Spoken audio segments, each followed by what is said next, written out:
dynasty, you inevitably come to sort of Game of Thrones scenario, struggle between two mated families for control of Bohemia.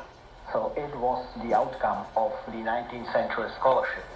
And let me just add very, very briefly what Jan Zelenka didn't mention. Slavnik was the name of Saint Adalbert's father. So we know the name of the father, but it was his first name, yeah, or Christian name. And what Palacky did, he just took the name of one father, and he called the whole family Slavnikovci. Understood. But it's also quite conceivable so far back that this was obviously a time when surnames weren't even that common, right? You would be Avel the ploughman or something, or Beats the cart maker or something like that. And then that became your son, name. exactly, and my son, who by accident called Wojciech, Adalbert as well in German, he would be, in the Scandinavian languages, he would be Wietson. Right, son of Wiet. Son of Wiet. Exactly. Something like that. So this was kind of fluid area. Nevertheless, I thought it would be interesting, to explain that as well. Absolutely. So the name Slavnikovci, the Slavniks is more modern. It seems to be a modern invention of the 19th century.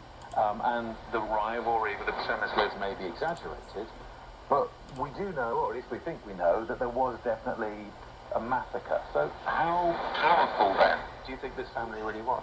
They must have been, because they were truly a dynasty that mattered in Bohemia. They were minted their own coins. They had, this thing which was very important, obviously. Always a sign that you're someone in society, medieval society, if you're minting your own coins.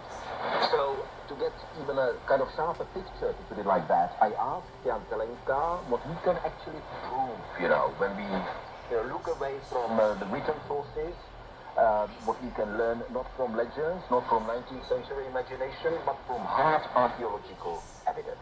The archaeological findings prove that they even minted their coins.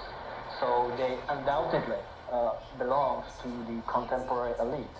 And there is also an account or story from the Chronicle Cosmas, but it is written more than 100 years after their extermination. And his accounts or his writing was proven to be inaccurate.